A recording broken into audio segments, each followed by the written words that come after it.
When it comes to, like lifting some of these sandbags, lifting some of these stones, a lot of people are scared of their back positioning when they try to get into these things. What have you noticed with your back? A stone or a sandbag is not a barbell. The weights are not comparable. It's nothing like that. There's a fail-safe built into stones that I've found because the reality is for the most people, your backs are going to be stronger than your wrists. And so you're not going to blow your back out because your wrists are going to go first. You are going to be stronger the more that you can breathe and brace, and especially through movement. Now, when you're lifting a sandbag or stone, there are various stages of the lift. And as you move through those stages of lift, you're going to have to adjust your positioning. You're going to have to adjust your bracing. It looks like there's like a lot of internal, almost pressure that you need to build. That's exactly it. We know that our hands are rooted to everything in our body, right? Yeah. Like they've done the studies. The harder you grip a barbell, the more neuromuscular signals are sent. We have to talk about his wrist, though. He has to show those on camera. We got to talk about how to fucking straighten your wrist. Nah, I've never seen like that fucking, when you did that. Like this guy here? Yeah, and there's like you can see where it goes in. You can take a shot out of that. That's developed, bro. I want to take like a little Matchbox car and like go over the jump right here. It's like there's a big jump in your thank you so forearm. much, guys. I mean, it's one thing to have, we see a lot of people with meaty forearms. We got a lot of people that come on here that are strong and all kinds of stuff, but you have like some different layers to your forearm and wrist. What are some things you've been doing for that? Because I think it looks kind of cool. Just a lot of it came from originally steel bending. Like when COVID hit, steel bending. Yeah. Me and Nsima are doing that all the time. We did a bunch of that this morning. Yeah, no, it's awesome. It was huge because when COVID hit and all the powerlifting and strongman competition shut down, I was like, okay, well, what is it that I can do? Well, first of all, to be quiet because I have young children. I couldn't be banging deadlifts around in the garage when I had kids napping all throughout the day. So I got into steel bending as a way to strengthen my grip for strongman competitions. Mm-hmm. And it kind of try to stay a little closer to the microphone. Yeah, of course. There we go.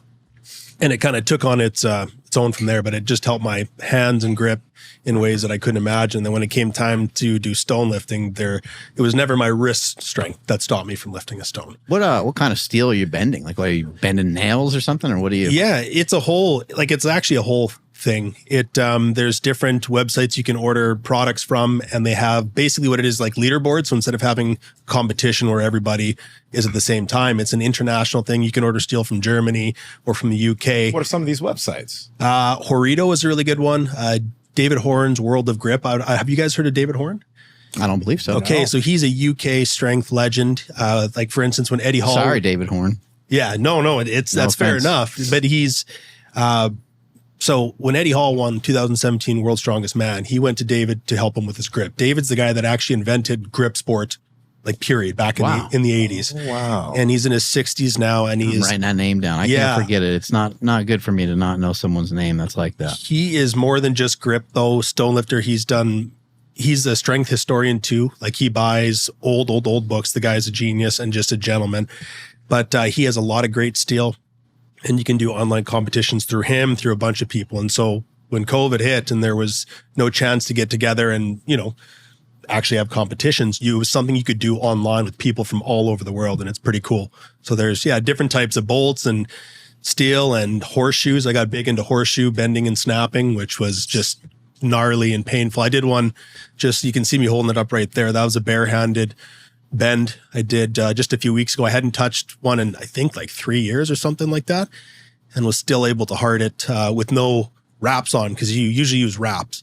But when you do it barehanded, it kind of really changes it. This just takes your whole body. I mean, it looks like there's like a lot of internal, almost pressure that you need to build.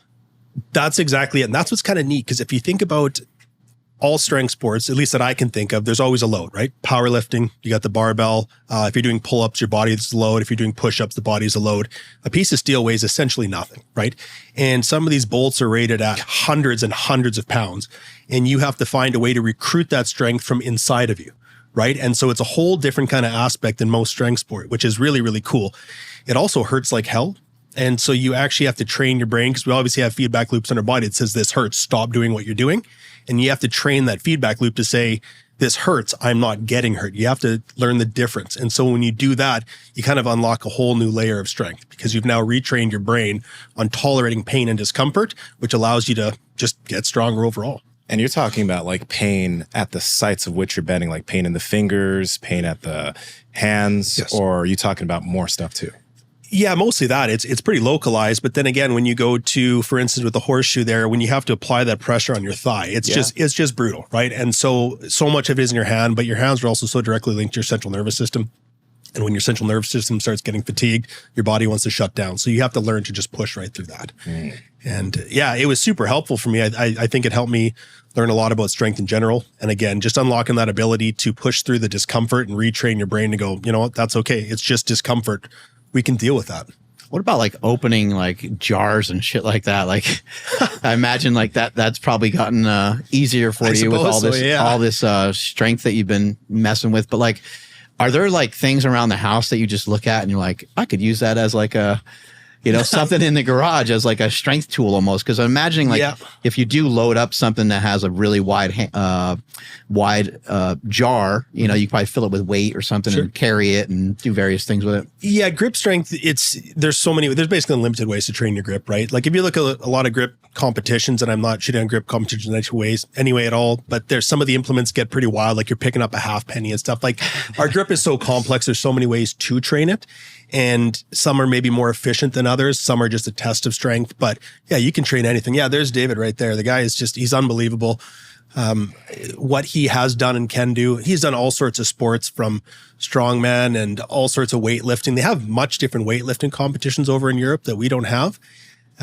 He also like tug of war. It's competitive tug of war over there. That's huge. Not here, but yeah, he's a really neat dude. I'm curious about this. Have you noticed anything get stronger as you've developed your grip that like you just didn't expect those links? Because as I've been just working on more hand stuff, more wrist stuff, etc., it's just kind of shown me, even developing sandbag strength, it's just kind of shown me how like the strength here is like linked to certain aspects of my shoulder, certain things in my back are getting stronger. Like I can feel when I grab something, certain levels of activation that I just never felt before are developing. So what have you noticed through the years? It's hard to pin it down to one thing in particular, but we know that our hands are rooted to everything in our body, right? Yeah. Like they've done the studies, the harder you grip a barbell, the more neuromuscular signals are sent here. And so the stronger your hands are, the stronger your body is. You look at a farmer, it's why 160 pound farmer is just stronger in ways than you can imagine, right? I've done jujitsu with like guys who like have that type of like, worked on farms and stuff, and their grip is something else. Like you just can't even break their grip sometimes. You can't. It's ridiculous. Yeah, I grew up wrestling, and you never wanted to wrestle a farmer because they're just tough in ways you can't imagine. And so much of it comes down to grip, right? Everything is linked to grip. And yeah, especially the lower arm. People talk about grip and they're thinking about their fingers and thumb. It's all your lower arm. It's your ability to manipulate the world around you. Like I equate it to having good grip strength is like having like track shoes versus a pair of runners when you're actually going on a track. You want to be able to dig into that track, or using football cleats on a field versus a pair of sneakers, right? Yeah. Like it's your ability to attach yourself to the world around you, right? The harder you can grip it, the stronger you're going to be. And if you grab onto something and you feel powerful, that's such a great sign, and that feels so good.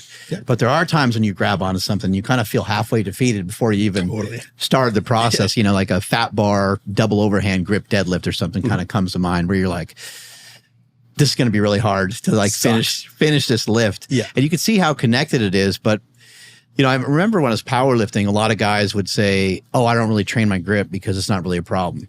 And it's like, well, it still doesn't hurt to have your grip be stronger. Like there's not a situation where you want your grip to be weaker. I understand you just ripped 750 off the ground. Like you're strong, but what about the possibility, like you might already be lined up to deadlift 800 pounds. You just don't know it yet. You're not allowed to put your hamstrings and your lower back under that amount of tension because your hands won't allow for it. Yeah. Oh, for sure. It's a limiting factor for people in all sorts of strength sports, I find. And also when you look at powerlifting, grip strength training is a lot of times, at least when I was powerlifting, and my coach was fantastic, world-class powerlifter, but it would just be hold the bar for longer at the top of a deadlift, right? So you're just looking at one element of grip training. You're not looking at radial ulnar deviation or supination, pronation. There's so many different elements to, like, I think we use the term grip and people think about fingers. I think we need to think about grip as everything from the elbow down. Yeah. Right? Because that's when you get the real strength. So you could have the strongest, like you have this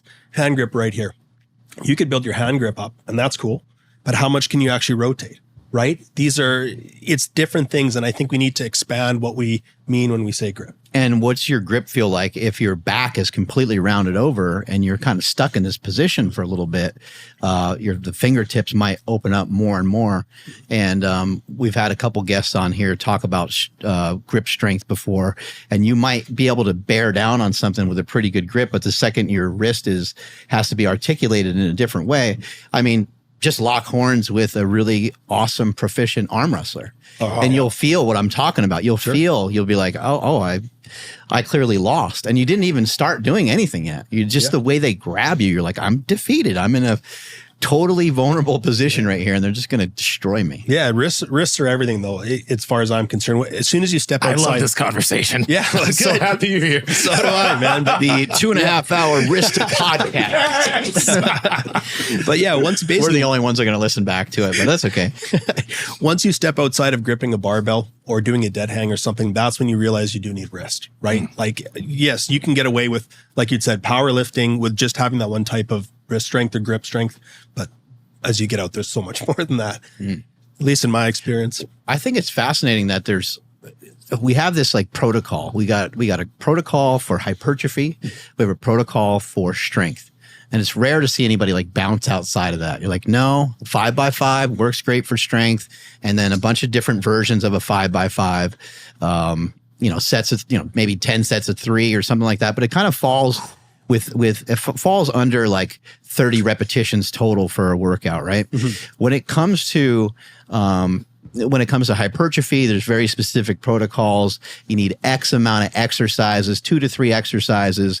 You need 3 to 4 sets, and you need 10 to 12 reps. It's like everything's sort of like boxed in. Yep. But you're over here with these giant ass forearms looking like Popeye, and you're talking about doing hundreds and thousands of repetitions, it sounds like. Yeah, depending on what you're doing. So if you were doing, when I was steel bending, and there's something called steel snapping, right? Where it's, instead of just bending the bolt, you're bending the bolt over and over and over again until you snap it. And that can take a long time sometimes, since you were getting a ton of max effort reps on it, right? Or again, we were talking about the rice bucket. The rice bucket's fantastic. You can be getting 50. It's not really a rep when you're moving your hands around, but the point is it's flushing blood to it. So there's so many ways to work your body. And sure, the hypertrophy, there's certain sets and reps that we know work, but there's so many ways to get strong. And like, I like to say that if somebody tells you that they have the way to get strong, they're trying to sell you something, because there are so many ways to get to a particular goal, right? And especially with grip, isometrics are huge. Like I did the Denny stones. You're not doing a lot of reps on that. You have to work on that isometric hold, right? That's one rep. That's one really, really hard rep for time. So there are many ways to get there. And, we had pulled up, you're doing a pull on some plates with this attachment. Then you put that attachment up, and you also were doing some pull-ups with that. So, what is where do you get some of these things? Do you make them? Yeah, it came from my brain. Yeah, no, it's just, I just try and think of what is the thing I want to get better at. And again, with stone lifting, there's not really a lot of protocols to it. This stuff it's been around forever, and I'm sure we'll get into it, but at this level, it's still quite new that people are getting into the training of it. And so I just think if I want to get better at my wrist hold, what do? I take a rock, I drill a hole in it, and now I have a tool that allows me to specifically practice on a stone. I've had times where I had a 130-pound rock. I put it on my squat rack, and I did pull-ups off of my squat rack with a stone, because now I'm training that exact grip. Yeah, this right here you can see. So that's a rock you're pulling on against plates. Yeah. Yeah, so it's pretty easy to make. I put a video out for people because I posted this of me doing it, and I got a lot of feedback from people.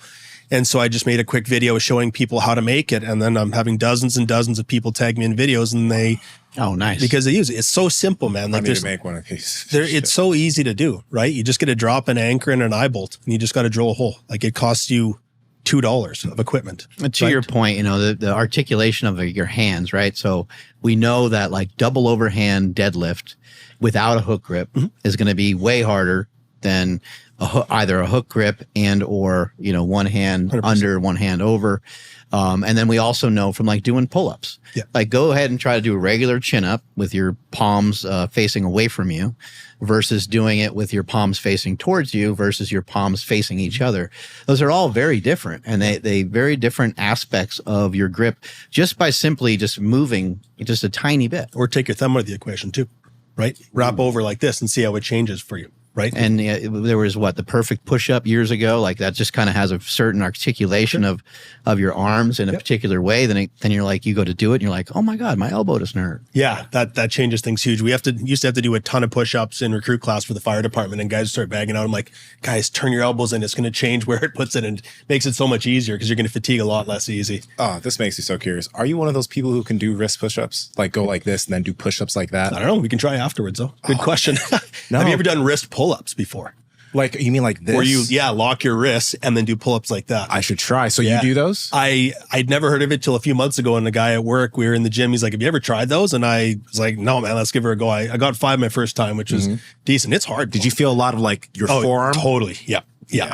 Everything in your flexors just really tightens up, but it's tricky. But yeah, we can play around after. It's pretty. Where do we start to make these big giant forearms? Yeah, and what are some like along with that? What are some implements that you think are like, okay, y'all can easily get this? Because I know some people don't want to drill a hole into a rock. Yeah, I don't blame them. But maybe they want to buy some stuff that could be essentials. I think sledgehammers are huge. It's simple. Like I'm not going to say I'm the busiest guy around, but I have young children. I'm a shift worker. I have things to do. And so a lot of times I can't get a big workout in. And so by the time the kids are in bed, I'm just too tired to do anything. I'll sit down and watch TV. I'll have a 8-pound sledgehammer and I'll just do wrist rotations. So there's ways that you can work basic things. On the right track. Yeah. Well, you just do it. Well, yeah, exactly what you're doing right now while we're chatting and stuff I'll do where I'm watching shows, right? So, but I think that sledgehammers are huge.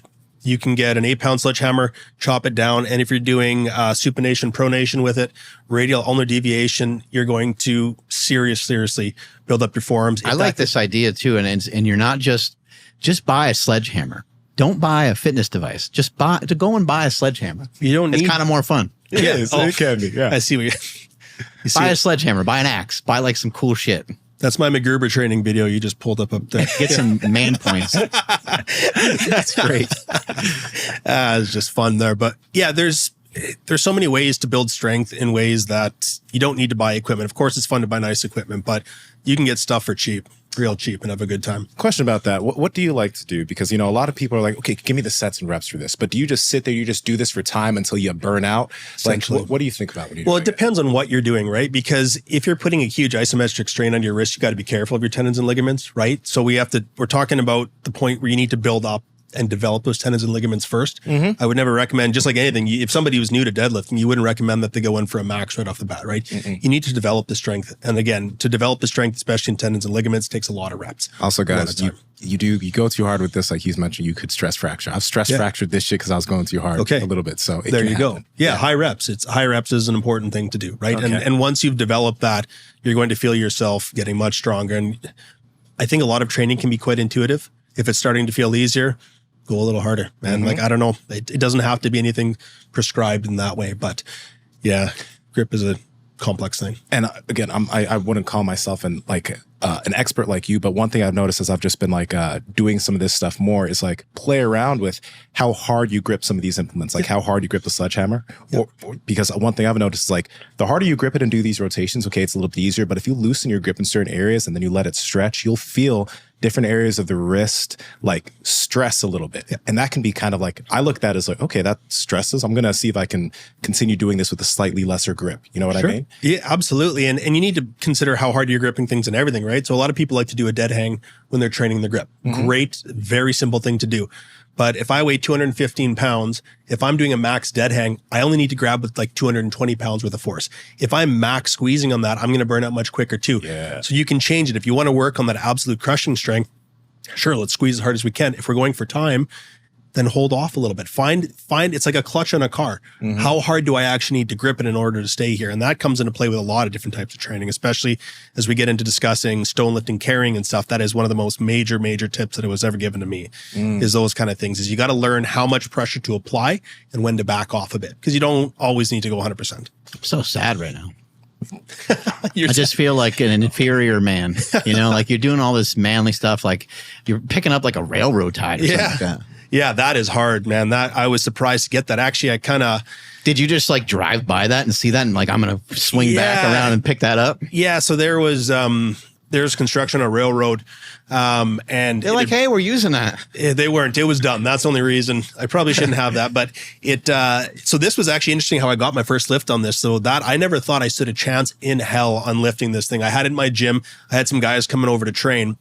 And so it's 225 pounds. The amount of thumb pressure you need on that is just, it's sickening. And I couldn't even budge it. And so I took it outside my garage, and then the guys came over and we had a good workout, and I took them outside and showed them that. And I was like, yeah, this is really tricky. And this one really big, really strong dude named Ari went down, and he popped it up right off the ground. And I went, okay, I didn't think that was possible. So I went down, reached it, and then I picked it up 6 inches, and I'm like, okay, this is possible. He's like, wait a minute, hold on. Were you double overhanding? Because I switch gripped it. So he switch gripped and got it. My brain went, boom, that's doable.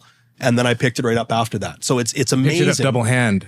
Oh, after seeing him switch grip. I didn't know he'd switch grip though. I thought he double overhand. I'm like, okay, if he can do it, I'm going to do this now, right? It was one of those things. And then I got it. And then I realized after he had switch gripped it, which is way easier. And so it's just interesting with our brains. Again, like I think most people are so much stronger than they realize. I truly believe that. I think that there's so much strength in everyone, but they just need to learn how to unlock it a lot of the time. Even my mother-in-law the other day, she just turned 77. Okay. And I had her in the gym at my home, and she was like, oh, I can only do like the 15s on this. She was doing like stiff leg deadlifts, you know? And I was like, you know what? I was like, I can have you pick up that 50-pound dumbbell really easy. Mm-hmm. And she's like, oh, just the one, you know, a dumbbell? And I said, yeah. So I had her pick up 30 and 35 and 40 and stuff first. Yeah. But I kicked the dumbbell up so she just could grab the kind of flat part of it. And she did some like squats and some deadlifts with it. And then she worked her way up to 50 pounds. And so just that small, it's interesting, just a small change in positioning or the small change of an implement. Like she was actually using dumbbells before. She was just holding them conventionally, and she was holding 15 pounds per hand. Then I had her just take 50 pounds and kind of squat it up. And so just these kind of, it's fun to know, like there's so many different ways, like what you did with the sledgehammer out there in the gym. And you're like, oh, I just like to kind of hold these and try to balance the weight. Like there's so many different ways that we can move these weights around. So many different ways. And again, like you'd mentioned with your mom, a good example is at work, I have a 220-pound sandbag I like to train with. I keep it on the bay floor, which is, I think, about 30 meters in length. Mm-hmm. And I'll do carries with it, right? And there's guys at work, and man, I can't tell you, like, these guys are so fit and so strong. But they see that and they go and, you know, they give it a kick or like a push and the sandbag doesn't move. They're like, there's no way I can even pick that up. I'm like, hold on, guys. And the amount of guys that I've just shown them the basics on how to lift it, they're like, they don't think they're going to be able to lift it. And their first time, they lift it and carry it 60 meters. You just have to show people the very basic things and how they can apply the strength that they have in them. Because so many people have so much strength in them. Well, a big aspect of strength is like neurological. You know what I mean? So it's like, and that's one of the big thing I like of what you said is literally watching something than trying to do it. Cause like, you know, when I was younger, I would, before going to work out, I'd always watch and amp up videos in terms of like strength training or bodybuilding, and then I'd go lift, right? Yeah. But you got to imagine, like, you can apply that to yourself if you're someone who trains alone. Cause a lot of people don't have, like, you saw your friend do it and then you managed to do it even though you tried it before. Sure. So hack your brain. Yeah. Watch some shit before you go to the gym, you know? It'll make a difference. Oh, it does make a difference. Motivation is huge, right? Yeah.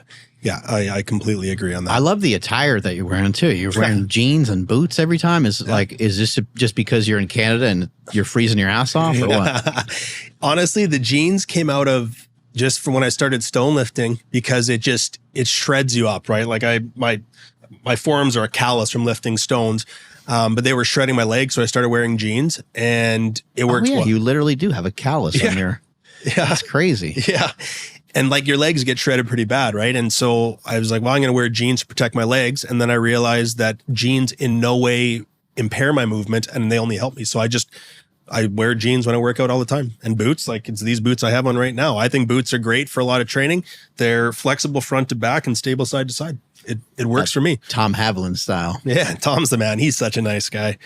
Let me ask you this, man. When it comes to, you know, like lifting some of these sandbags, lifting some of these stones, a lot of people are scared of their back positioning when they try to get into these things.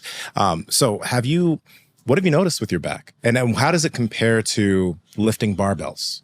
Well, first of all, it's very different than barbell. And I think that's a mistake a lot.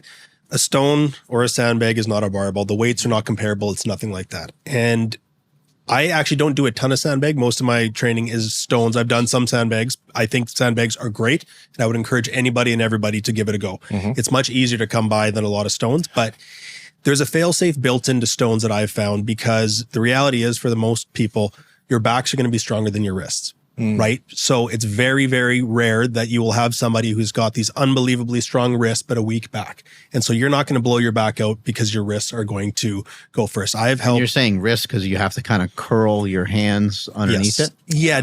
You got to hold it. Like, it's every stone has a different, like, I call stones a strength puzzle, because every single one of them is different. And what you actually have to do in the position, you have to have a stone, and as it moves up your body from off the ground into your lap, to your chest, to your shoulder, you have to figure out for that stone how to get it up, and everyone is different. But the point being that the handholds can be very, very tricky sometimes, and your back is not going to give out. What do you mean? Well, that just depends, right? So some stones you could hold it like this. Some might have to be over under. Like, it just, every single one, and that's part of the fun, is you got to crack the puzzle in every single one. I see what you're saying, and what he's demonstrating for people that aren't watching is that his hands are kind of cupped together, and he's cupping underneath the stone. You can have a 2-side grip, you can have an over under grip, and like, there's just, sometimes you can only get a little tiny bit of your fingers on it, depending, and that's when you have to require a lot of squeeze. But our backs are very strong. The position that you're in, like, I'm bent over, but I'm hinged more at the hip. So my back is still relatively flat. And like any training, if you start the lift and your back doesn't change, where you get injured is when you go to yank it and your back changes shape once you apply pressure. If you're holding that position, then applying the pressure, you're fine. What about the biceps? Well, so I know that sometimes blowing out a bicep can be a thing with some of these implements. Usually Atlas stones, because they're entirely different. Atlas stones require a lot more bicep, and because you have tacky, you can grip it much better, right? So tacky on Atlas stones is, if you try an Atlas stone with or without tacky, you're in two different situations. Whereas because of that, you have a lot more bicep involvement versus natural stones. You should be able to, well, again, it depends on the stone. Some of the stones are rounded, then it's gonna be more like an Atlas, but usually you can lock your wrists and lock your mid traps, and your biceps are just kind of there, right? An Atlas stone is usually like a more rounded stone. Yeah, it is. Like, there's some natural stones. Like, there's one outside of a castle in Scotland. It's called the Chieftain Stone, and that's 250-ish pounds of basically glass granite, and that is very difficult on the biceps. But usually stones are not that round. What an interesting thing, like how certain ethnicities, certain countries, certain areas have like these traditions of like movement, whether it's lifting stones or other various things. Like this idea of like picking up these stones is interesting. My personal belief from everything I've learned is I think it's actually part of the human condition. And the reason I say that is because strength, this modern era we're in, strength is the least important it's ever been. Yeah. All like, there's certain professions where you need it, but the general person all throughout history used to be much stronger than us, right? Now, we never had the bodybuilding freaks that we see now. People were never built like that, but the average person, strength was everything. Strength was your job. It allowed you to marry certain people. It allowed you to move up in the clans. And so as you learn more about the research in this stuff, all throughout the world, all throughout time, people lifted stones because men have always wanted to test themselves, right? There's clans in Scotland. You can move up to being a chieftain's bodyguard if you could lift the stone. With the Vikings, you'd get a better spot on the boat if you could lift a certain stone. There, it was your job interview. And so this stuff it's everywhere. There's so much more research coming out, and it is a huge part of the human condition all throughout time. It's just so fascinating. Yeah, it's directly linked to us. Before we continue on that path, I wanted to ask you about stones and sandbags again, because you mentioned the idea where it's like you have to have just enough grip, right? Sure. Just enough tension in your hands, not too much. I've also noticed, like, when you're bracing, when lifting some of these things, you also have to have just enough tension you're creating within your core. Yes. Because a lot of times when lifting a barbell, you just hold as tight as possible when squatting or deadlifting. And you don't necessarily think of how much tension do I need to create so I can lift and move, because you're lifting and then carrying this object. If you're too tight, it's going to limit how smoothly you can move. Like, I saw you lift a stone around something and just, multiple times. So what have you learned about that? Well, how do I put it? Early on when I started powerlifting, I learned that you need to be able to breathe and brace at the same time, right? maybe not even just specifically for powerlifting, but more for strength training in general, right? You are going to be stronger the more that you can breathe and brace, and especially through movement. Now, when you're lifting a sandbag or stone, there are various stages of the lift. And as you move through those stages of lift, you're going to have to adjust your positioning. You're going to have to adjust your bracing, right? Especially like if you think about shouldering a sandbag or a stone, you're going to have one hip off and you're going to be changing the shape of your core. And so you're not going to be able to brace the same as you would normally. So you have to learn your body and learn the positionings in order to brace.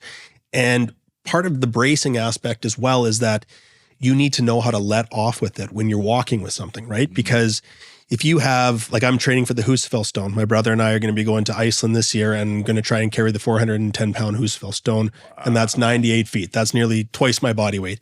And when you're moving under load like that, you need to learn how, again, it's like a double clutch. You need to learn how much to lean back and be forward, because the more that you take on your chest, the more you're going to have to breathe, brace while being crushed. And you also have to know how much to squeeze, because again, like with the dead hang, I don't want to have, let's say when I'm leaning back, 200 pounds are in my arms, 200's on my body.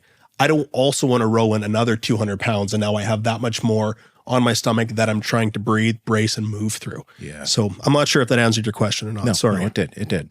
Yep. Yeah, the squeezing aspect is an interesting one too, because it's like I don't know how much of that you get in traditional exercise or traditional lifting, but you do have to, especially if you're using a sandbag, if it's maybe not full all the way, there might be parts of it that you have to bear down on in a way that maybe just isn't normally common in the gym.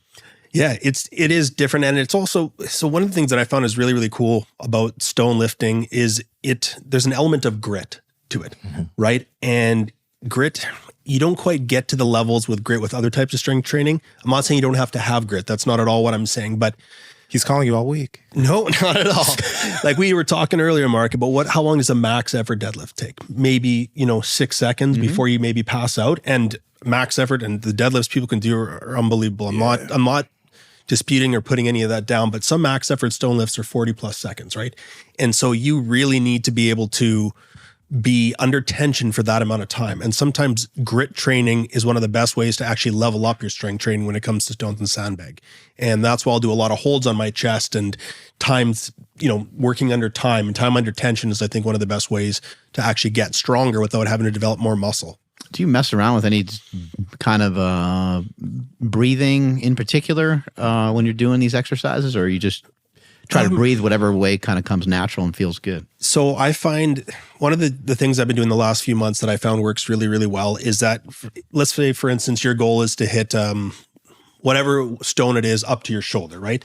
You have these different positions that you have to get a stone as that you're hiking it up your chest. So if I get it off my lap, what I'll do is I'll hike it up into my chest and I'll hold for, say, 5 or 10 seconds. I'll set a metronome. And so I will learn how to breathe and brace in that position for 5 seconds. And then I'll do it again. And then as many hikes as it takes me to get to my shoulder, I'm having to pause to find out the power positions, how I need to breathe, how I need to be positioned to actually get it to that goal. And so by doing that, you're working on your endurance, you're working on your grit, you're working on your ability to breathe and brace through those very positions. Because to get a stone from the ground to your shoulder, that's a massive range of motion, right? And you have to change your positioning, your bracing, everything all throughout that entire pattern. So if you break it down step by step and learn the positions you're strongest in all throughout that, I have found that's helped a ton.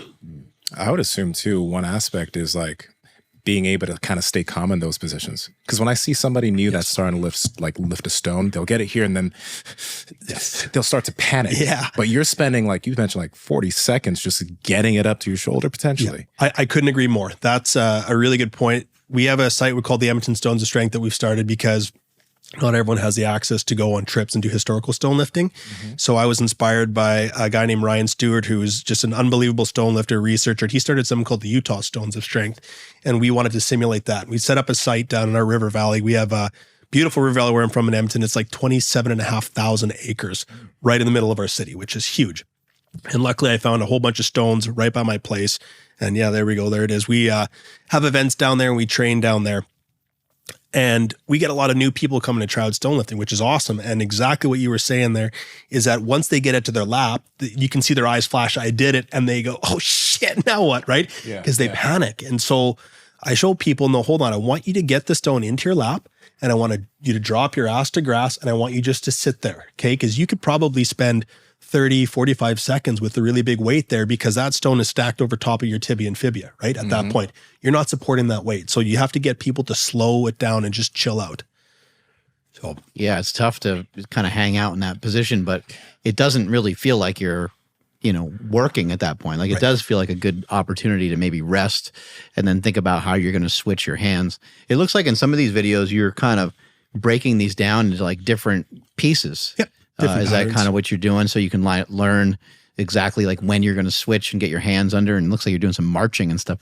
That's again, this video here is just to work on the time under tensions I mentioned, because once you get comfortable in uncomfortable positions, you're just going to be a better stone lifter because it requires that, right? Like it'd be no different than with the type of running you're doing. I'm sure it was at the start, it was very uncomfortable, very difficult, right? Yeah. Like I come from a family, like my parents have done, I think, 25 or 26 Ironmans between them. Shit. And you just see with the endurance side of things, they get really tough at being uncomfortable, right? And so this is just the strength version of that, where you have to just get really comfortable in these positions.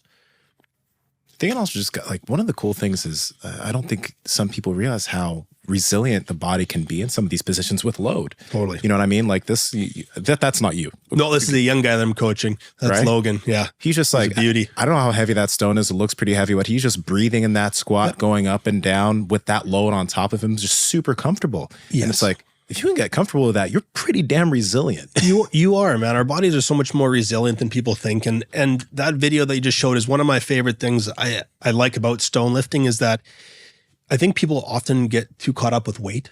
Like how much can you do? How much can you do? And with stone lifting, the best lifts I've ever seen are people's battle with the stone. It doesn't matter how heavy it is. It's how hard you fight with that to finish the lift. So it really drops the ego down a little bit, because they're all different. And you just, this is Sarah. She's unbelievable. She's world class. But yeah, it's just your battle with the stone, I find, is much more important than the actual amount of weight that you're lifting. And when you start to think about it that way, it changes the way that you're going to lift it. If you're not so worried about the weight, but you're thinking to yourself, first of all, I just want to be able to lift this. And once you lift it and figure out kind of the easiest way, then you start thinking, well, shit, if I flip it over the other way, it's going to be way harder. Exactly. Yeah. Well, yeah, the stone, every angle is different, right? And everyone can pick up a stone different too. I got a buddy named Troy that I train with, and he's world-class strength, and him and I will lift the same thing almost opposite. Like I'll have to have it one way in our hand. Like there's infinite ways to lift it, right? And that's why it's just so fun. Every one of them is different, right? A barbell is a barbell. Sure, there's different knurling, different lengths, different uses, but every one of these is different. And it's too much fun. And that's just not even getting to the historical side of it. When you start getting into the actual stories of these, it's just so cool. By the way, and we'll get to the history thing, but yeah. Can you kind of tell people, why is it when one looks at like a 150, 200 pound stone or sandbag, why that feels and why it's just so much harder to lift than a barbell? Because a lot of people lift a 200 pound barbell, like, what is that? Yeah. It's not even 2 plates. Yeah. You're right. So, well, first of all, you're not lifting it. You're lifting it right from the ground, right? The barbell sits, if you have a plate on it, it's 8 3/4 inches off the ground. This is right on the ground. So your range of motion right off there is different. Barbell is meant to go over the midline of your foot, right? That is maximum efficiency. Ideally with a barbell, you want to minimize your range of motion for maximizing efficiency. This isn't really an option in a lot of these. Sometimes you'll have to lift the stone out in front of you. Depending on the handles, you may have to lift it crooked. You may have to do an over-under. The grips, everything about it, like it's not, the weight isn't comparable. You're not talking about the two same things, right? Like everything about it is different. And that's why I find it so fun. Mm-hmm. As a firefighter, you've been a firefighter for a long time and you've been doing these stones for a while. Have you noticed improvements in your fitness, in your job, or in training and stuff that you're doing for firefighting? Yeah, I would say absolutely. It carries over for sure. Anytime you're building your strength, and the word unconventional is used a lot, but basically just outside of what you would call gym bro strength, barbells and dumbbells, which are great. And I still do those things, right? But it's more of a real world application of strength, right? There's nothing more legit in the world is, can you pick that heavy, awkward thing up from right there and then move it over there? Like hydrants. Right? Like hydrants. Yeah, I lift those too, man. Yeah. I made one at home. It's a 300-pound hydrant. It's a lot of fun. You made it? Yeah, I bought a hydrant on Facebook Marketplace, and then I got it welded. I filled it with sand, and then I sprayed it actually with Flex Seal of all things, because when it gets dinged up, you can just Flex Seal over it. And so there's one of me, I shouldered it a few times, and yeah, it's just, again, a fun, odd object. I like lifting odd objects because it's, there it is right there. It's just fun, man. It pulls you so much more forward than you can imagine. Because it's what, so top heavy? So top heavy. Yeah. It's so top heavy that you're really. It looks like it wants to flip. Yes. Forward. Yeah, it does. And so again, you're putting your body in very different positions. I have a young guy that I coach powerlifting, and he's really good. He got to nationals, unfortunately got injured, so couldn't go, but he obviously knows how to squat. And I got him to lift an Atlas stone. It was only a 150-pound Atlas stone, and he lifted it no problem. But I said, okay, now that you've lifted it, drop into a squat with it. And he couldn't get one rep on it because of the way that it changes your body mechanics, because your hips have to come back so far. It really forces you to be strong in much different ranges of motion in different positions. Mm-hmm. What are your thoughts on, in a lot of these videos, you're like walking with these weights or these stones and stuff like that. Yeah. What are some of your thoughts on that? Like, what does that do? It seems like it just poses a ton of different challenges. Oh, it's brutal. It is. I hated it. I hated it so much. I was really bad at carrying, but I set myself the goal of walking the Husafell. And so I had to force myself to learn how to do this, and you got to deal with shit, right? And it is so uncomfortable, man. It, again, this video here is 355 pounds. That's the weight of a black bear on your chest, and you're moving with it, right? And so you really need to learn how to breathe and brace, and you have to master your mind, because everything in your head is telling you, get this off of me. I can't breathe, because it's not just that it's on your rib cage and you can't expand your rib cage, but it's pressing into your diaphragm and it's sucking the wind out of you. So you just it teaches you to be tougher, man. And again, that, gets you stronger. Do you pull it in towards you a little bit intentionally to help you brace? No, not really. It depends on the shape of the stone. Like I'd mentioned before, is you have to find out which angle works best, because the further you lean back, the more weight you're taking to that stone on your body. But the more you lean forward, obviously it's going to want to be pulling you forward, and it's going to be a lot more demanding on your back and your arms. And so again, it's a balancing act of what you need to do in order to master that stone, especially through movement, because the more you lean back, the more glutes and hamstrings you're going to be engaging. And so that can tire out. And you'll even see World's Strongest Man competitions, the guys will be burning out carrying, and they'll start doing a side step too, because they've just taxed everything they can do in a forward plane. So they have to spin and go side to side. For people that hate running and don't want to sprint, I think sprinting is a great thing for people to do, but you can just mess around with these stones and walk with them. Yeah. Oh, it's huge. Your breathing's going to end up identical. It is. Like I just did, like that's what this mark is for. In my garage the other day, I did half a kilometer with a 200-pound anvil. And so you can find ways to do it. I've carried 190-pound stone for a whole kilometer. Obviously, it takes a few sets to do. You're not doing it all at once, but you can tax those same systems. Oh, just so in you different didn't ways. do half the kilometer in one set? Oh, God, I wish, man. Oh, No. I was like, nah, man. Okay. Maybe down the road. My garage is only 7.5 meters each way, so I had to like go back and forth. I use them as a sprint though. Like I would sprint as much as I could, but no, not in one. No, maybe someday, but not this day. I did a walk the other day, just throwing on a bunch of these weighted vests. Sure. And then I ended up weighing myself, and I weighed like 320 pounds or something like that. Oh man. And I think in that morning I weighed like 215, and I took it down the street, and I walked about a mile and a half. Sure.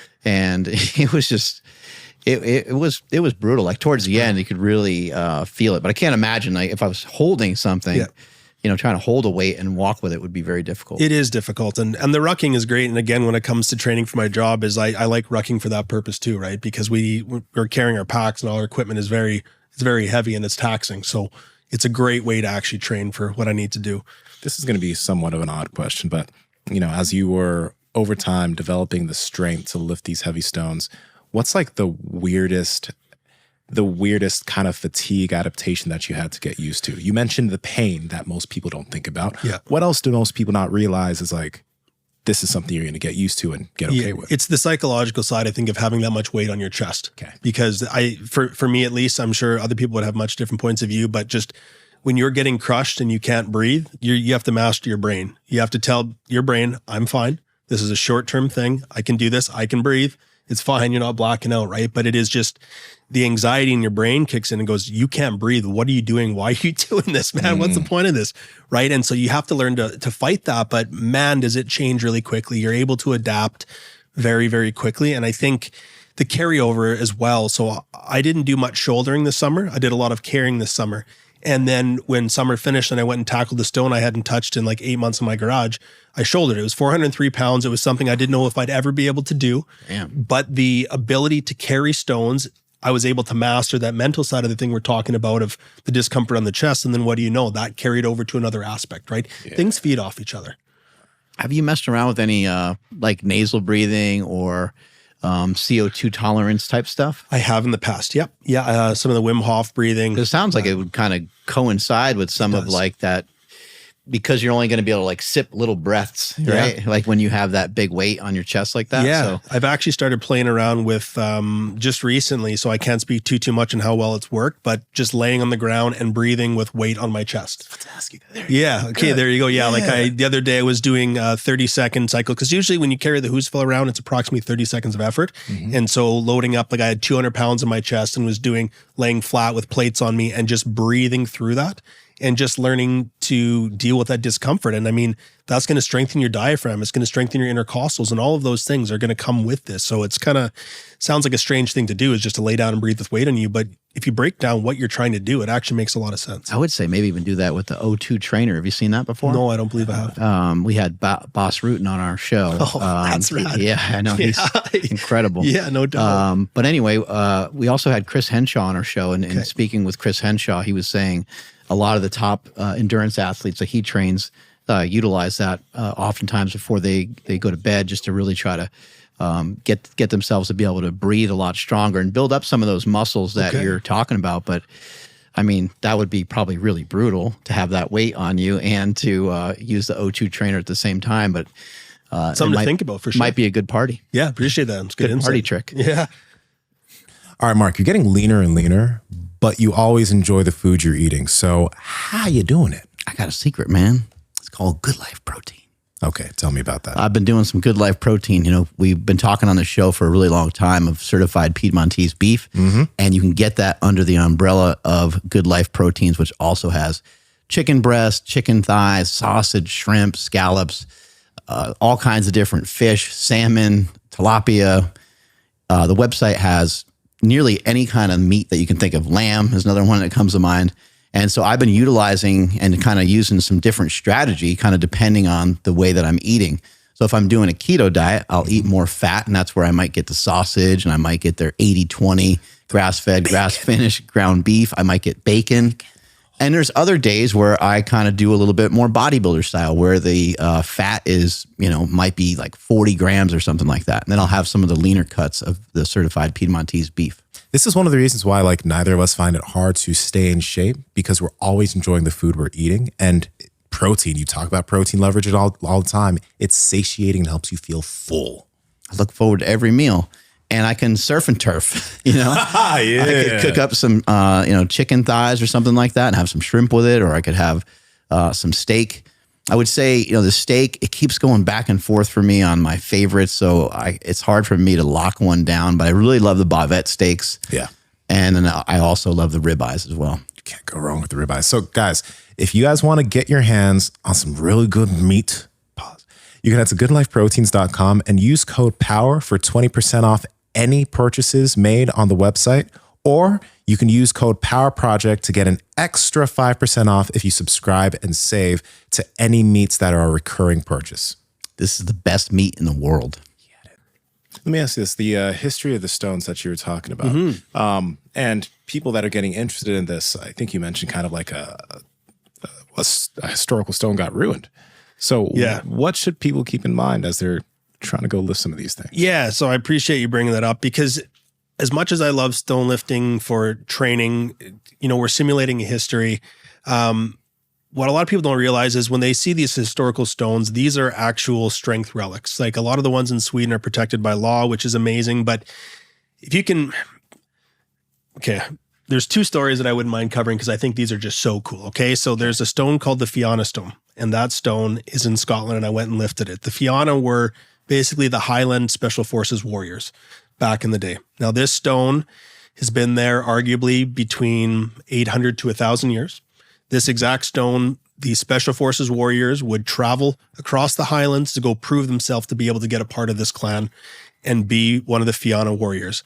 And that stone is still sitting there in that exact same spot, and you can go lift that stone. And I think that is just one of the raddest things I've ever heard, and why I went to go do it, right? And so that is a piece of actual history.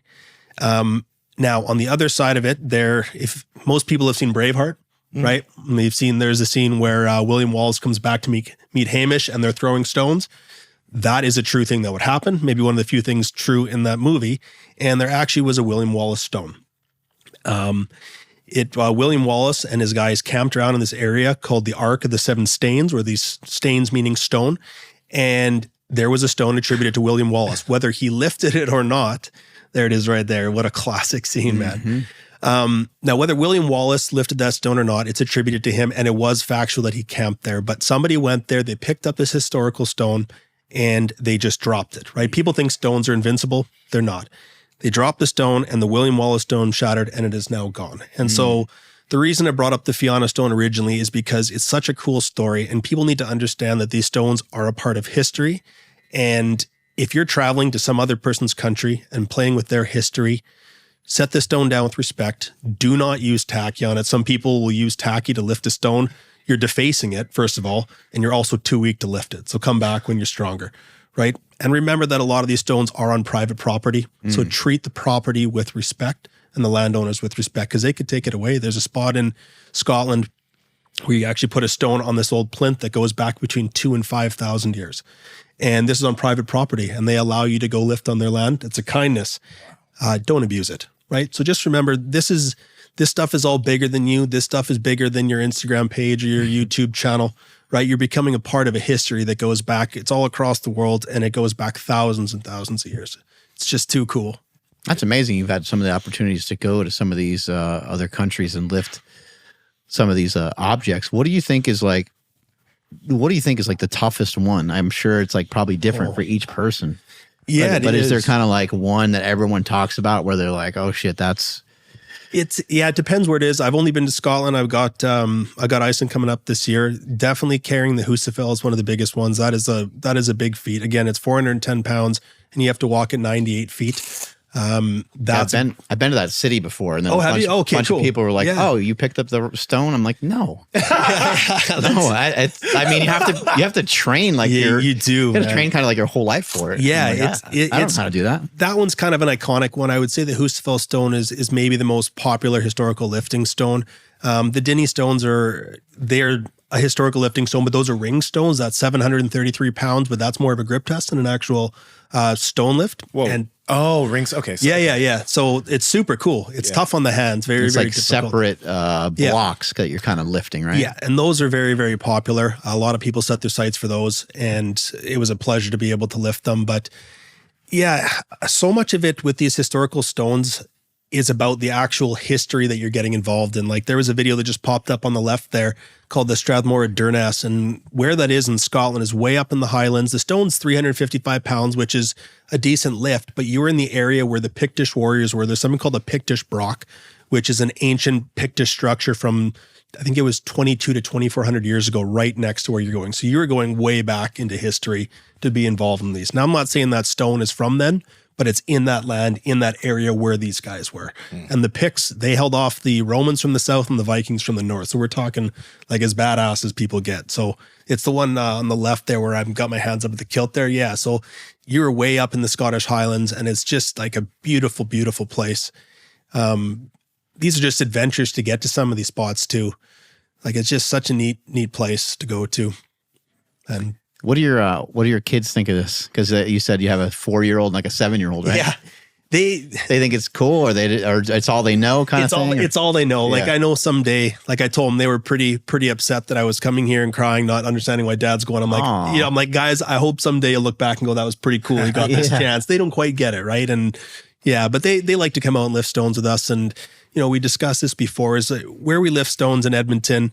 It's right in our river valley. We go down on Saturday mornings. We have a fire. The kids come. Some people's dogs come. And it's just a vibe down there, right? Like you're just lifting with your buddies. The kids are in the bushes, hitting trees with sticks, being proper kids. And it's so much more than just the workout. It's a community thing. It's just a really, really neat thing. So yeah, it's too much fun. Why is this called the devil's potato? So my brother Dale is a hilarious genius. We just got... I do a podcast with him called the Stones of Strength podcast. We went to Scotland together, going to Iceland together, and he's kind of my partner in crime and all this. And all of these stones we dug up from the bushes, and I dug this one up, and I was like, look at this thing. I rolled it down the hill to the site, and it just hit the ground. Like down there, he's like, that looks like a devil's potato. I'm like, well, now it is. Like that's the name. Okay. It's just a super ugly really, really ugly one. And this is, in the summer when I was trying to learn how to do it. I got it later on, but you can see how it flips and spins on you. And just to control, I mean, that's twice my body weight at the time. It's pretty tricky. I'm hoping to maybe shoulder that this summer. We'll see. We've had some people on this podcast, talk a lot about like movement and kind of moving in like functional ways. Sure. and how there's sort of like some do's and some don'ts. And I wonder where stuff like this kind of ranks on that list, because this seems it's been around for a long time. I mean, just because it's been around for a long time doesn't mean that we should naturally be doing it. But it does seem like, and you were saying like, the strength of the wrist versus the strength of the back, it's sort of built in. And I would have to agree. It's not that you can't hurt yourself on these things. Of course, you can hurt yourself doing anything. And if you're not adapted and not used to these things, you can always injure yourself. And even when you're a pro, and even when you've been doing it for a long time, you could still run the risk of getting hurt. Mm-hmm. But what has your experience been with this in terms of your movement? I'd imagine you did say you were a hockey player for a long time, and you were a firefighter, and you are a firefighter right now. So your athleticism probably has always been pretty good. But have you noticed like similar tightness in doing some of these things, or similar restriction that maybe you had when you were lifting heavy and bulking and doing like a little bit more traditional lifting?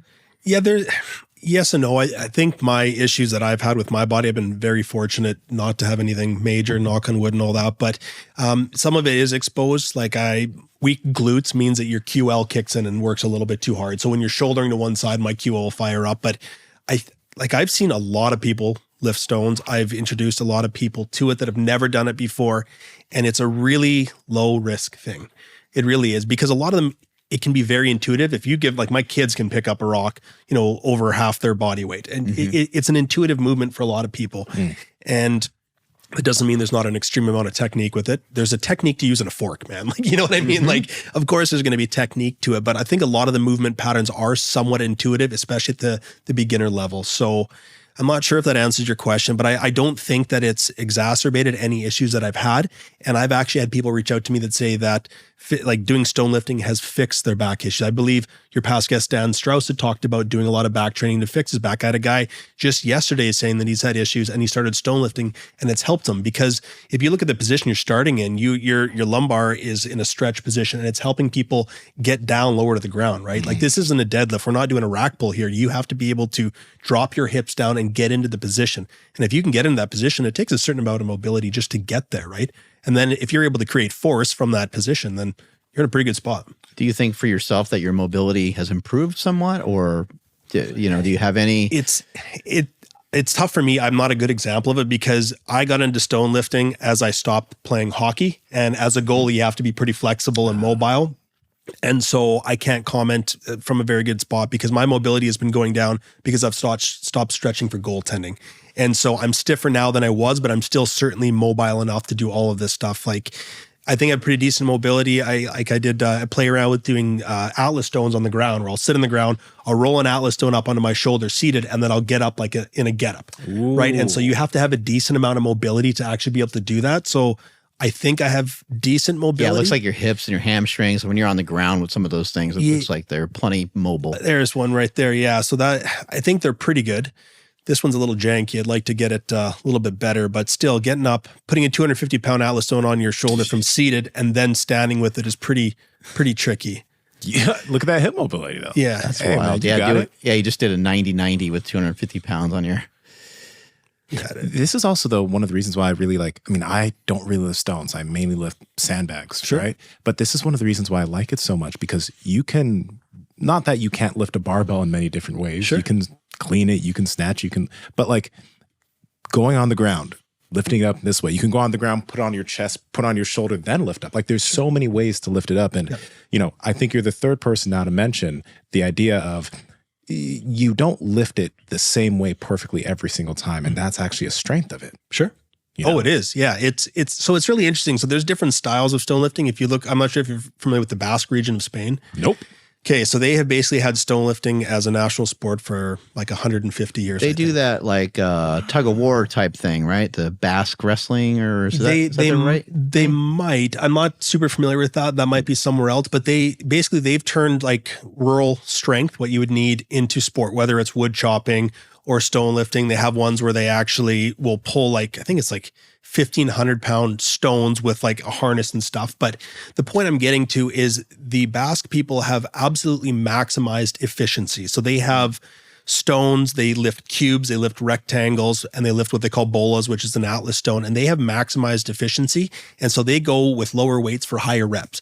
And the way they lift is actually beautiful. It's really interesting to watch them. They're so smooth and so efficient. And so because of their efficiency, they're able to lift higher weights. But the thing you have to realize is when you're lifting a stone or a sandbag, the shape of that dictates how you lift it. You can't Basque lift certain stones because of the shape. And so that's where you need a little bit more of they call it the wind beneath the stone style, a little bit more of the Scottish traditional side where you pick it up more like a deadlift between your leg as opposed to leveraging it up your body. And each have their positives and weakness. If you never lift a stone flat off the ground, well, you're going to be weak at that, right? And so you find the balance of efficiency and strength. And yeah. I saw Kelly Starrett recently pick up a sandbag. I think it was probably around 200 pounds, and he did some squats with it. And I just messaged him about it, and he's finding what a lot of other people are finding. He's like, you know what? I don't know if I'm going to do a regular barbell back squat again. Yeah. Because so if you're not competing in barbell back squat, I'm not saying it's a useless exercise by any means. A great exercise. I did it for powerlifting, and you are required to squat with the bar on your back in powerlifting. So you wouldn't be able to totally circumvent that situation. Of course. But it makes a lot of sense for a lot of people just to kind of maybe just reevaluate or reconsider I can get, I can hip hinge this way. It doesn't have to be a regular barbell deadlift. And I can also squat this way.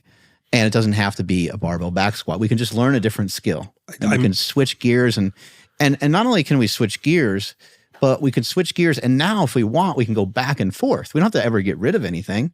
Maybe it's just a small departure for a little while. I couldn't agree more. Yeah, I don't see myself doing a barbell back squat in the near future. And again, it's not that it's not a great movement, of course, but there are many ways to simulate that hinge and that squat in other ways. Yeah, I'm not sure which channel it would be on because he doesn't have his own IG. I don't think. I think it's I was just looking there. Him and his wife on there together. You mentioned pulling some stones, like towing. Are you familiar with that at all? Do some places do that? Because I remember. So I don't know if you know about this, but the origin of the sled. Okay. Do you know some of the origin of the sled? I don't know. Yeah. So. It's hard to know, how true some of this stuff is. I'd rather just believe it to be true because it's fun. But Louis Simmons of Westside Barbell, 30, 40 years ago, was talking to I believe it was someone from Finland. And he was talking to this famous coach from Finland, and Louis was saying how their squats are going up, their benches are going up, but their deadlifts weren't really going anywhere. And this guy was saying, hey, out here in Finland, we have X amount of guys that deadlift 800. And that's back when you didn't really see an 800-pound deadlift. It was rare. Now there's 900,000. Now there's 1,100. It's getting wild, eh? Yeah. It's getting completely nuts, right? So Louis was like, well, what's the common theme? Like, what are you guys doing? And he goes, well, a lot of these guys have in common that they were lumberjacks. Okay. And they would carry the logs out of the forest via towing them. They would, put on a belt and they would tow them out of the forest. And so Louis started to get the idea to drag weight, and to get to have a sled and so on. And so him and Dave Tate promoted that. They talked about it a lot and it just exploded. Now, every company makes a sled and you see sled dragging kind of everywhere. So it was building up the hamstrings and the glutes in a way that was productive for deadlifting and stuff like that. Makes perfect sense. It's just that carryover, right? There's so many ways to train the patterns and the muscles that are involved. That's cool. I didn't know that. That makes sense a lot. But yeah, they do that in the Basque region. There's a great documentary. Obviously, you guys are familiar with Rogue, but they did one called Levantadores, and that is about the Basque stone lifting. And they do dragging there. It's amazing. Rogue also did great ones about the Icelandic stone lifting called Full Styrker and called Stone Lad about the Scottish one. So those are great documentaries if anyone's looking to learn about some of this stuff. And same with Maximum Iron is this company. They did one called the Rise, Fall and Rise Again of Scottish stone lifting that just came out. And they're doing one about, they're just filming now for the one in Ireland. And have you guys heard about anything going on with the stone lifting in Ireland? No. Oh man, it's so cool. So yeah, this is the full Sturker one. It's really well done. The cinematography is great. These are just so a lot of these documentaries you're talking about, there's available on YouTube. Yeah, the Rogue ones are available on YouTube. The Maximum Iron one, you have to go to their site. I'm not sure if it will. I think you can actually get on Prime Video now that I think of it. Not in Canada. We have stupid laws that... Anyways, but yeah, so what's going on in Ireland is this guy named David Keown, and he is just this unbelievable man. And he traveled to Scotland to do the stone lifting there and was just blown away by it. And he goes, Scotland and Ireland, our cultures are so close. And the Fianna stone that I'd mentioned earlier in Scotland, well, the Fianna warriors originated in Ireland. And so he went on a quest to start finding these historical stones in Ireland. And he is now at 44 historical Irish stones. Oh, cool. He's been driving around the country, finding all these ancient tests of strength, because they're basically like one generation away from being lost forever. And he has just brought back, there's been an entire cultural resurgence in Ireland because of his efforts. And it's really fascinating stuff. So there's a documentary being made about him right now. You were mentioning that you used to do a lot of stretching for hockey. What kind of stretching did you do, and did you find it to be effective? It was somewhat effective. So when I started, I'm almost 40 now. So when I was starting goaltending, it was the mid 90s and there wasn't a lot of information like there is now. Right. And so my stretching was pretty basic stuff. So I don't think I'd have much to contribute on that concept. I was flexible enough that I needed to butterfly goalie. And that was kind of the extent of it. I kept limber. Butterfly is like both knees in and you're... That's exactly right. Yeah, that seems very uncomfortable. Having to stay in that position it's tricky. You have to be, yeah. And not only stay in that position, you have to be able to move laterally in that position, right? So you're pushing off and then stopping with your knees out like that. And I think I'm getting a little bit of issues now from it because my glutes are quite underdeveloped because I've spent so much time in internal rotation. And so I'm trying to rebuild that up from that point. But it's tricky. Yeah, there you go. Was that when you were, because you played hockey for a long time. It sounds like people where you grew up, it sounds like there's a lot of proficient hockey players. Was it hard to stop playing hockey? It was more hard to stop being with the guys, to be honest. Because, I grew up playing. I played from about the time I was 5. Then I took a few years off in university. And then afterwards, I started playing men's league with some of the guys I actually, funny enough, grew up playing hockey with and went to high school with. And these are some of my best buds. So I more miss having the beers in the dressing room afterwards with the guys, the camaraderie of it. I miss the game, of course. But I'm at the point now where I just see my body. I got to pick my battles. You got to pick your battles at some point, right? I had to stop goaltending because, I could... enter in a strongman competition and do a bunch of reps on a car deadlift. And that was fine because it was up and down, but the lateral movements of the goaltending really started to mess with my knee tracking issues. So I was having patella track issues. So, it's the way she goes, right? So, yeah. So now you get kind of, because you mentioned that you kind of lift stones with a few other guys, right? Yeah. So you get that community aspect from doing that with some people. Definitely. Yeah, it's awesome. I've made some good friends doing it, brought other friends in, and my brother joined after I'd started, and it's been just an amazing adventure with him because we went on a trip to Scotland together, and my parents actually came. My grandfather had passed away that year, unfortunately, and he was our link to Scotland because I'm Scottish background, and so we brought his ashes, and we wore a family kilt and lifted these stones and spread his ashes around Scotland. So it was a super cool family thing, but then after that, my brother and I started our podcast about stone lifting, and it's just kind of taken off from there. And it's just been really cool time with him. And then we started doing events in the city and just where people come do stone lifting events. And it's just kind of really starting to take off on a small grassroots scale, man. Like none of this, it's really crazy for me to think that I'm here with you guys. Like nothing that we do or that I do is for anything like that. It's just, we do what we love, right? And we're passionate about it. And so when these opportunities come up, like it's wild. We're just normal dudes doing our thing, what we like, right? So yeah, it's a lot of fun. And when I reached out to you, you were like, huh? Yeah, I was caught off guard. I'm like, really? This is the Mark Bell? I've got so much. I was like, yeah, man, we need you. Yeah, it's awesome. Like, actually, I had a giggle the other day because you used to make a powerlifting shoe with Reebok way back. And that was when I first started powerlifting in Canada. You couldn't get any, there's so many different types of shoes now. And so I couldn't find any more men's shoes. I had to order a pair of women's shoes in a baby blue, and I spent hours painting them black with That's great. Yeah, with construction paint and stuff, just so I could wear them in my first powerlifting competition because there's no act to that stuff. Right. Yeah, those old school ones, man. You just can't get that stuff in Canada, especially not back then. Yeah, those people with fat feet need help, right?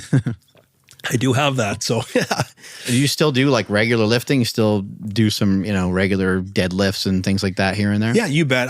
So when I'm not training specifically for anything, I like to follow. I really like what Josh Bryant does through the Jailhouse Strong. I find that Josh to be a very knowledgeable man. I like how he focuses on, strength, some hypertrophy, some movement stuff. And so basically I take his programs and I'll change what actual exercise it would be. So instead of maybe it being a back squat, is I've made this weird thing out of an empty beer keg where I can put plates in it to simulate more what a stone lift would be. And instead of doing a sled drag, I will do my carries there. So it's basically, I follow still a good foundation of programming. Otherwise, I'll just spin out too much. And there is a time for play, don't get me wrong. And when we're training in the bush in the summer, that's play. That's where we just really have some fun. Training in the bush, hey? Yeah, I know. It sounds a little... But yeah, it's down in the forest, man. It's pretty fun. But yeah, so I do barbell stuff is the answer, yeah. Do you have oh, go ahead. I was going to say, it seemed like it'd be tricky to program because you're doing like almost like full body movements all the time. Yeah, it is. And so full body, workout. It's interesting about stone lifting because again, there's no actual formula to this. So I know guys that only lift stones to get good at stone lifting and they're fantastic. I know guys that don't touch a stone until they go on a stone tour and they're fantastic at it. And there's all... And so like my brother, the first time that he lifted a stone, it was a 292 pound stone. His deadlift was only, I think, like 325 or 330. Like he'd always, worked out, but he never trained in strength sports He picked up nearly a 300 pound stone. Yeah, his first time. Like he's insanely, he was an excellent wrestler and he did 5 Ironmans before his 25th birthday, like just a freaky athlete, but he could pick up stones heavier than some people that I know that are, really, really good strongmen. And I see you got the Bybon stone right there. That's what makes me wonder, like, there's more things that are different outside of like the weight just being more condensed than a barbell. Because from what you just said right there, he could do a 330 pound deadlift, but then he almost picked up a 300 pound stone. Yeah. That's wild. Like that is really crazy. It doesn't make sense. And so I think some of the best examples for this is if you look at World's Strongest Men, these are the biggest, strongest humans that have possibly ever lived, right? In 2018, Arnold Strongman, which is one of the heaviest competitions, they had something called the Odd Hogan Tombstone, which is 409 or 410 pounds.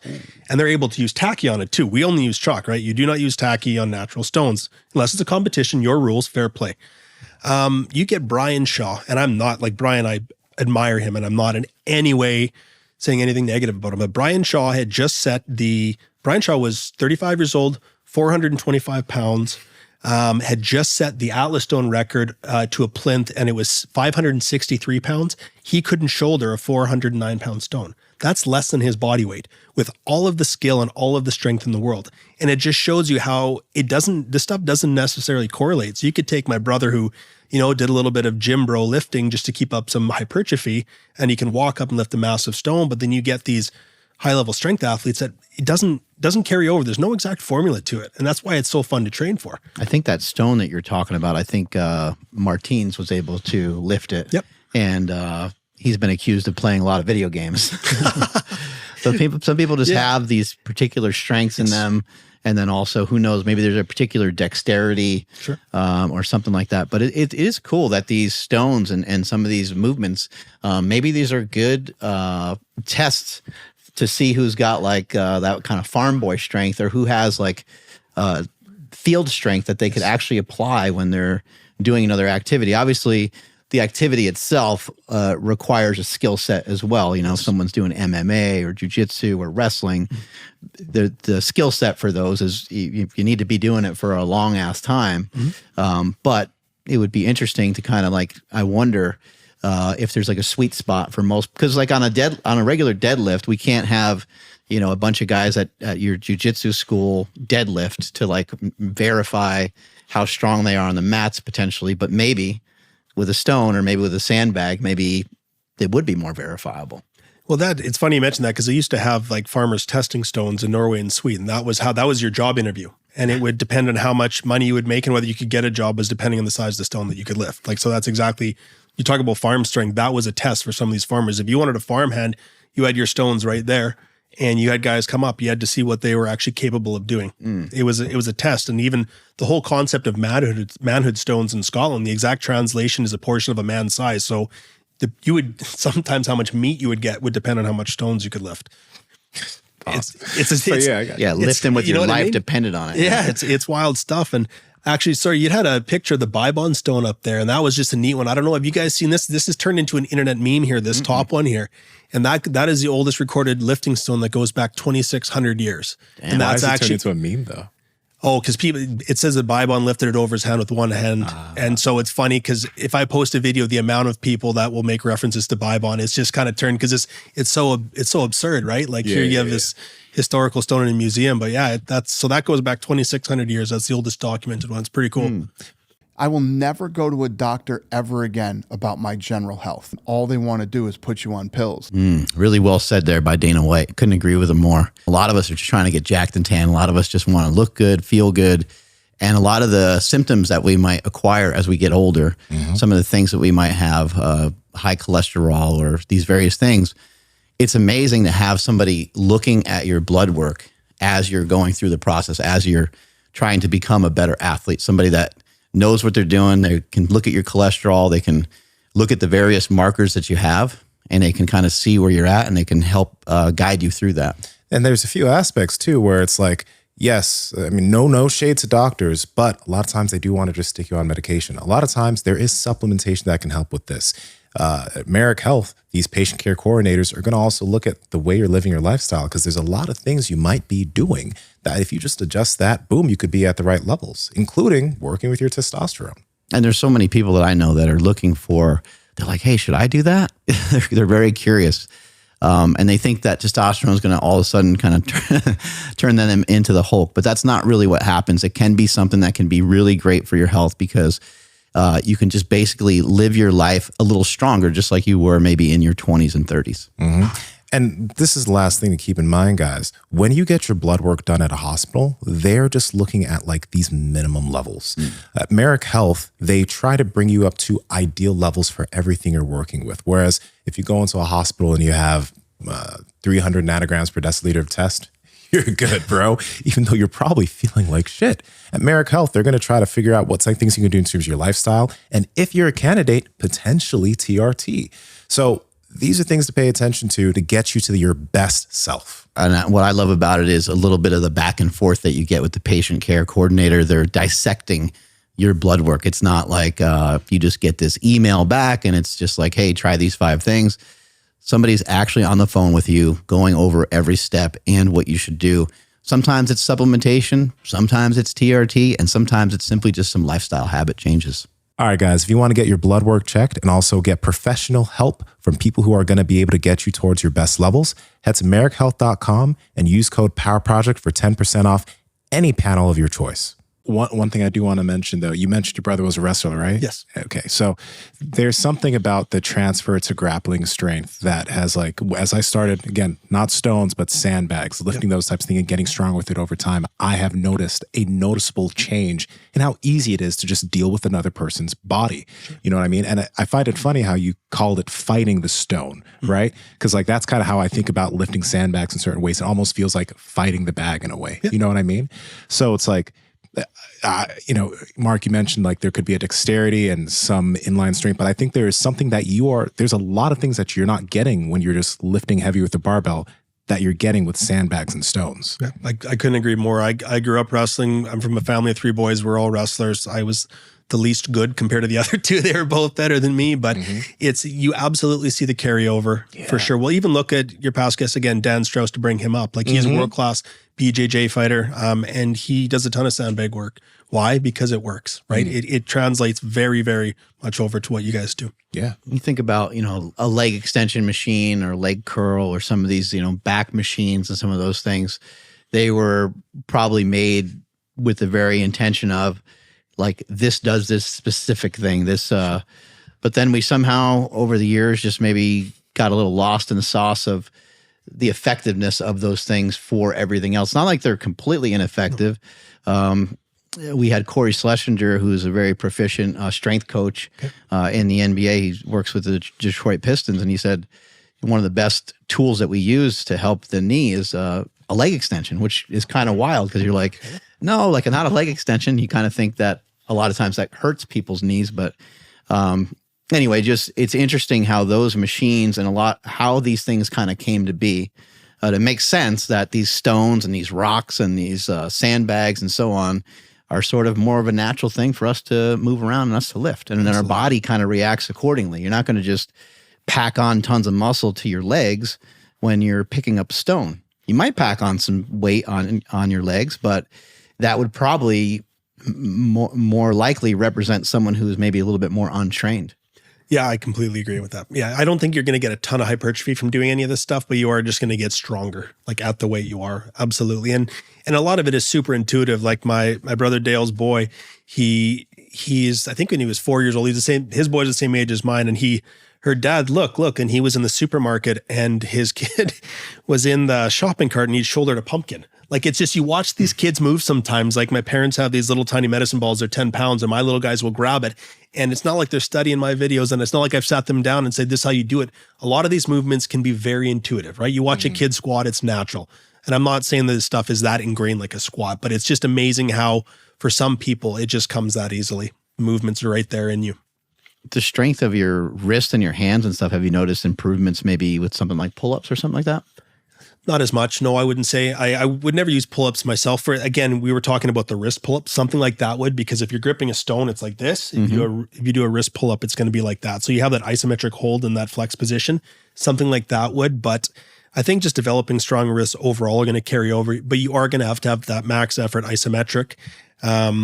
Fingertip strength isn't as important. If you have to lift a heavy stone just by the tips of your fingers, like if you're rock climbing, you're going to have a hard time because those stones get pretty big. But sometimes you'll have to lift the stone. Like I have marks here, you'll see where I'll higher up on the stone, I'll have to lock my forearm in and then I'll have to wrap my hand around. So you really have to figure out some very strange ways to get the handles on some of these. And that's why it's so fun, man, is my buddy Troy, I've mentioned, him and I have spent hours sometimes where we find a big stone, a little over 400 pounds, and him and I will just go over it. And it takes an afternoon to actually break this down. And it might sound silly to some people, but again, you're in the bush, you're having a good time with a buddy.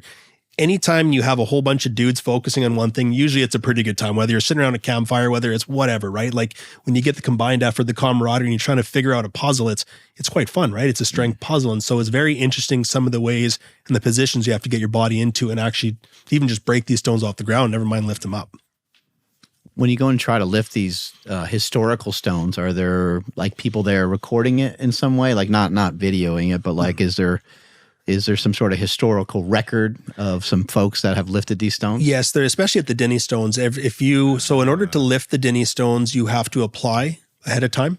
And there's a gentleman by the name of Brett Nickel. We had him on our podcast. He's just an unbelievable ambassador for stone lifting in general, especially Scottish stone lifting. But him and a man named Jim Splain, and I'm sorry, I think his wife's name is Rose or Mary Jane. I apologize if I get that wrong, but they are there to document it with take pictures, and then you get to sign a book. And it's kind of cool. You get a little thing I have on my wall. That's cool. That's a really neat historical feat. A lot of people are liking the Denny stones, and yeah, that's a really neat one. The rest of them are usually literally just in an empty field and you just show up. And again, that's why I preach the etiquette of it, because nobody's going to call you out if you do something wrong, but you just be a good person and treat these with respect, right? This stuff is important and it's really cool. And that's how we carry these traditions on for the future. If someone breaks it, it's gone.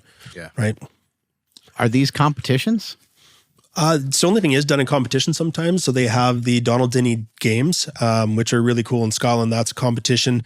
My buddy Troy that I've referenced a few times, it's how I really dove into stone lifting hard here, is he held stone lifting competitions locally, and they were just so much fun, and it's awesome to push yourself. So you are going to be seeing more and more stone lifting competitions as time goes on, and they're also featured a lot more in just normal strongman competitions, because this stuff is growing in popularity. Social media is beautiful for that, as people get a chance, like, look, just like how we linked up, right? People are going to see this very maybe strange thing to them, look into it more and go, that's actually kind of cool. That interests me a bit, right? And so that's a great thing about it. It's a small community still. Nothing wrong with that.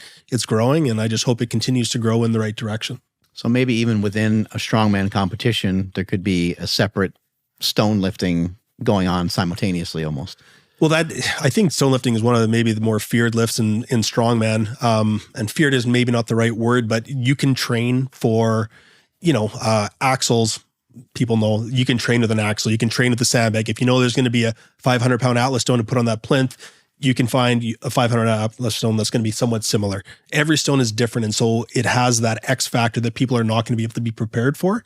And so I think in Strongman, maybe it's one of the ones again, and to go back to that point I made where Brian Shaw wasn't able to lift a stone that's under his body weight, it's because it's a very tricky thing. And so he has all the strength in the world, but if you can't train for the specificity of the actual shape you're shouldering or carrying, it makes it a lot more difficult to train for, if that makes any sense. Yeah. Curious about hypertrophy with these, because you see a lot of people, they'll do a lot of sandbag squats, a lot of sandbag pressing. Do you do some of that stuff with other implements, or do you do some of that stuff with stones?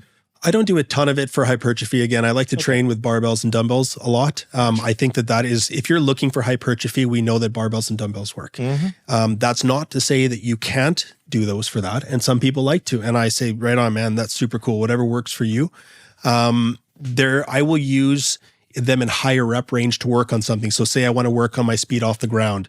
Like I have a stone in my place, it's 309, it's got great handles, and that's a great one to work on explosivity off the ground, right? So I use it more as force generation through the ranges of motion that I'm going to need to be strong in, as opposed to specifics for hypertrophy. Yeah. Because for hypertrophy, it does take an extra level of stress. You're trying to focus on your legs, but now you're also focusing on, And they're just such they're complex movement patterns with a lot of stone lifting. So the sandbag squats can be fantastic for it. And if you go for high rep ranges, it will work. Yeah. But for myself personally, I don't, but that's not to discredit anybody else from doing so.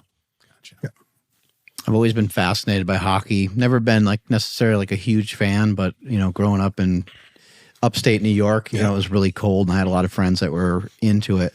And I just always found it fascinating that they're because in basketball and a bunch of other sports, you see people get in a little scuffle, but it's broken up. But in hockey, they're let's just let it, let's just let it work itself out and see what happens. Yeah. Yeah. It's called the code. It's an actual thing in hockey. There's a certain code of how you represent yourself on the ice, and it'll catch up with if you don't. It's just part of it.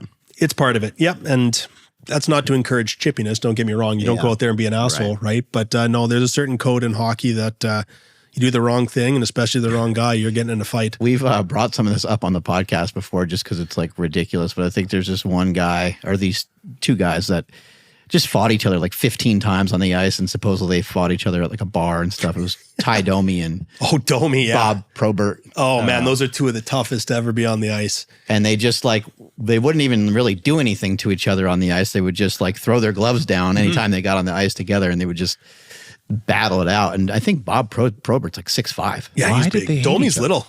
Yeah. Do we know why this? I don't even think they hated each other. There's an even funnier part. It's just part of the sport. It's a tough guy thing, right? So you'd have the enforcers, right? And they had a role, and it was to be the tough guy.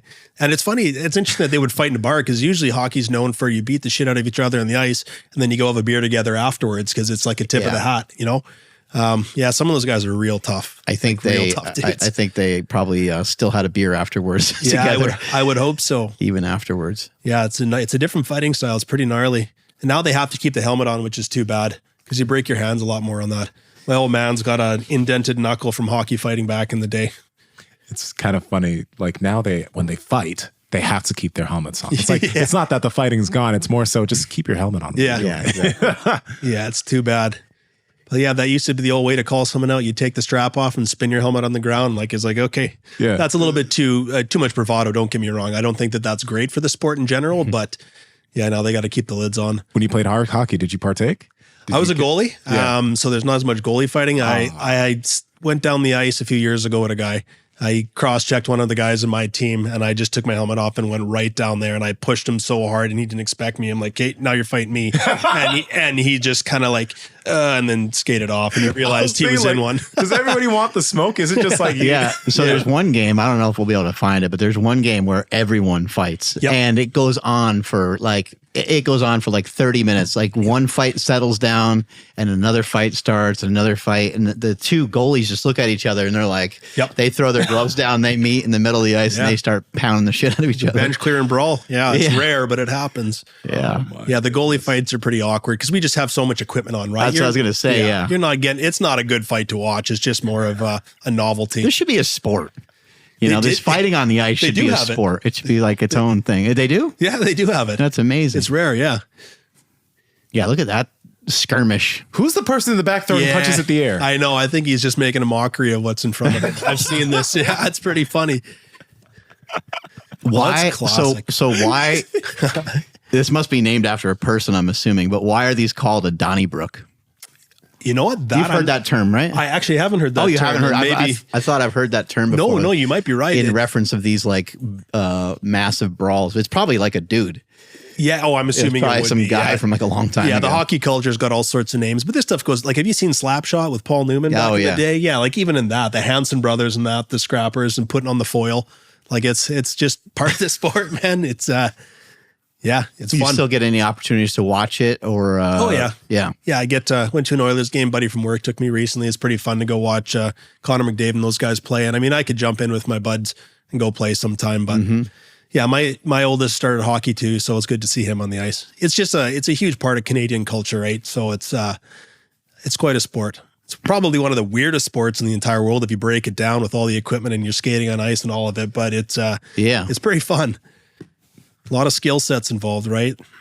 Yeah, I remember like hockey, like I said, is pretty popular where I grew up, and so I would go to some of the like high school games and just be freezing my ass off watching it. Yeah, it's cold. Watching a game, but it was fun. Yeah, my mom used to have her specific hockey jacket because she'd spent so much time in the rinks between me and my three brothers. Like it's just this big down jacket. It gets cold, man. You do anything else to kind of keep up your fitness and to keep up some athleticism? Yeah, not as much as I used to. I try and find, because I'm so focused on Iceland and my goals, right? So I really focus my training around what's in front of me, what I'm trying to do. But I hit the assault bike just to try and keep some cardiovascular up. My job sometimes is pretty chilled. Sometimes it can be really intense. So you definitely do get elevated heart rate and get some fitness out of that. I want to be strong enough to reach my goals, but I also need to be fit enough to make sure I can still do a really good job at my job when the time calls, because that's the hardest work I can ever do in my life is fighting a fire. It's very, very taxing, and I can't, it's can't just all of a sudden weigh 260 and not be able to breathe. No, you can't. And what's weird about that is you can be going from chilling to in a fire in under 4 minutes, from going from 0 to 60, right? So you got to make sure you have the capacity. But yeah, I don't do a ton outside of just my goals. Probably should at some point, but yeah, not right now. Yeah. Sounds good, man. Thank you so much for coming out here. Appreciate it. Tell the family that we said thank you for letting us borrow you for a little bit. And we're going to take you over to some rocks and some stones here in Davis and see what you got. I mean, I have any idea how much these things weigh. I just saw them on a run and I was like, oh, those would be perfect for Dave. Sounds good. We'll go check them out, man. Where can people find you? Caveman Daveman on Instagram. The Stones of Strength podcast is the one that me and my brother do. If any of this stuff interests you at all, feel free to come give it a listen. And Edmonton Stones of Strength is just a small account we have for some of our local stuff, but that's it. Strength is never weakness. Weakness never strength. Catch you guys later. Bye.